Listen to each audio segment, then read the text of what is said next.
Hai,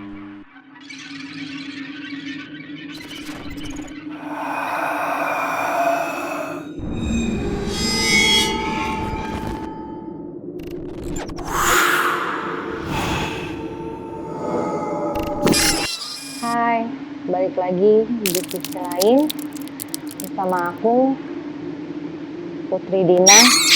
Di hari itu, justru di hari terakhir dia hidup di dunia. Dia hidup di dunia. Malam terakhir saya, mereka membunuh saya. Malam terakhir saya, mereka membunuh saya. Malam terakhir saya, mereka membunuh saya.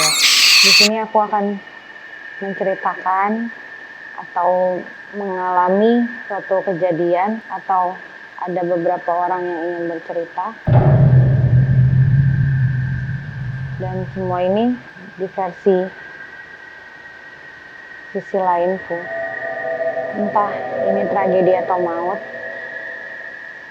atau misteri apa yang terjadi di suatu tempat atau kejadian, ya kalian bisa menilai atau berpendapat ini benar atau enggak. Tapi semua ini aku ceritakan ke kalian dengan sisi lain.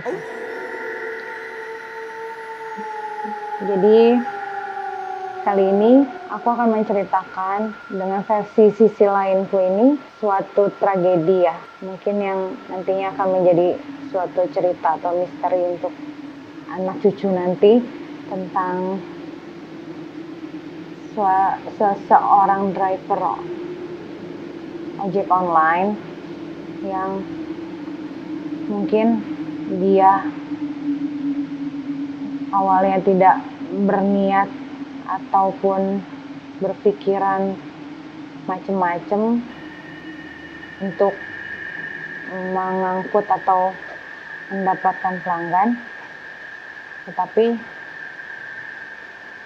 di hari itu, justru di hari terakhir dia hidup di dunia. Dia hidup di dunia.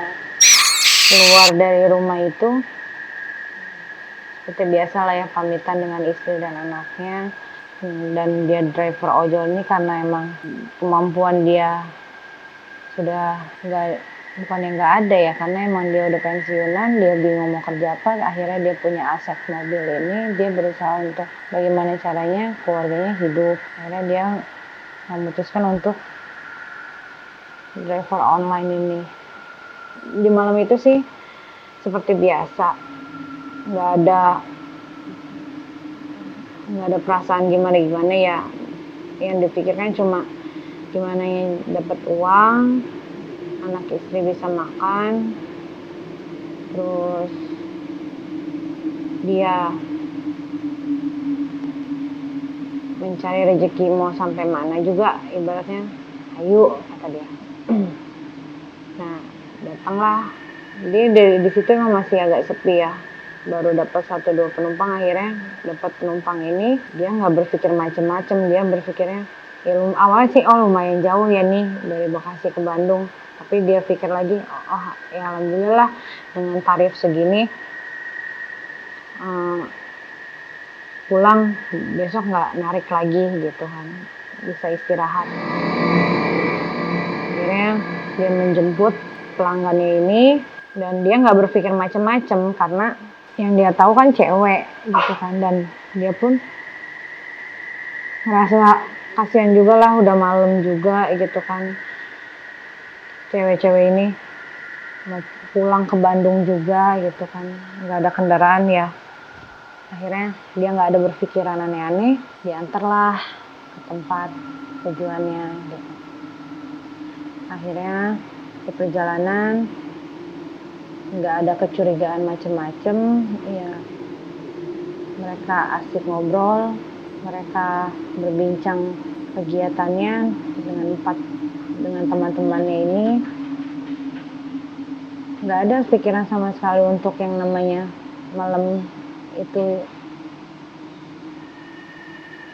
dia terakhir untuk hidup tuh nggak ada, karena dia berpikirnya ya alhamdulillah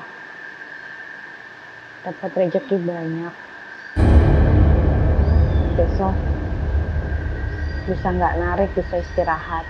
Dan ini lumayan jauh dari Bekasi ke Bandung. Dan akhirnya sesampainya di tempat tujuan, dia menagih untuk biaya orderannya. Dan salah satu dari mereka nih bertanya, berapa Pak? Sekian, katanya. Sekian Mbak, gitu. Tapi entah kenapa mereka berdiskusi kayak gitu, dia bilang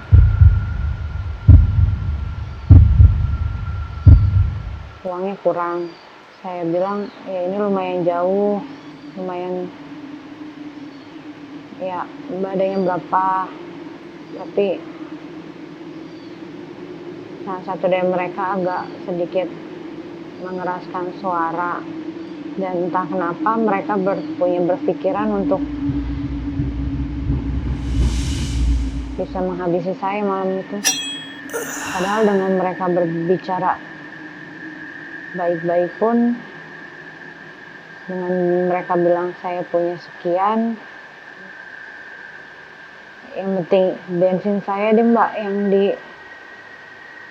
diganti gitu, karena lumayan jauh perjalanannya, dan saya juga dari Bandung nggak ada orderan lagi, saya pikirkan untuk ke Bekasi lagi gitu. Dan akhirnya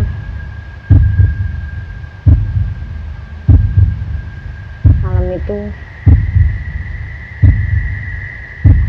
malam terakhir saya, mereka membunuh saya.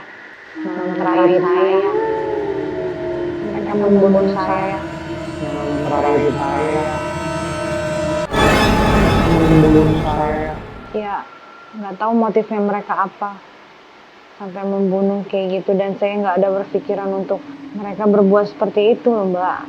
Saya kan nyari rezeki juga buat keluarga saya, bukannya saya main-main. Masa iya sih saya sampai malam mencari uang, lalu saya dengan senangnya, dan kasihan juga dengan mereka 4 wanita ini. Jalan ya saya antarkan aja gitu, nggak ada maksud dan niat apapun. Ya jangankan dikasih tips, malah nyawa saya yang hilang. Dan akhirnya saya dihabisin nyawanya, dan mereka sampai berpikiran membawa kabur mobil saya. Bahwa yang itu salah satu aset yang saya kumpulkan selama masa kerja saya. Bagaimana dengan istri jika begini, kasihan. Tapi akhirnya Allah itu adil, nggak sampai berapa lama mereka semua tertangkap karena mobil saya tertabrak, dan surat-surat yang dia pegang nggak kuat karena itu bukan mobil mereka. Ya semoga mereka sadar atas perbuatannya yang nggak baik, karena sedikit pun niat saya ke mereka pun nggak ada niat jahat, dan semoga ada keadilan seadil-adilnya.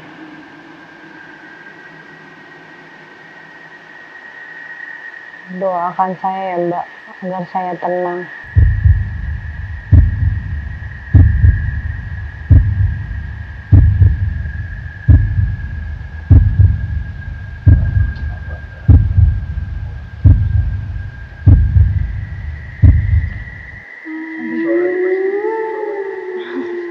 Dia sedih juga ninggalin keluarganya juga. Ya namanya seorang ayah nyari rezeki gitu kan, buat keluarga, maksudnya dia pun berniat baik karena 4 orang ini. Jadi untuk kalian semua yang mungkin masih pengen tahu tempat-tempat apa sih atau kejadian apa sih, mungkin ada sosok-sosok yang ingin berkomunikasi denganku dengan versiku, dengan mungkin keahlianku atau dengan sisi lain yang aku punya, kalian boleh ikutin terus channel YouTubeku dengan cara subscribe, like, dan komen. Jangan lupa share juga karena semua itu gratis.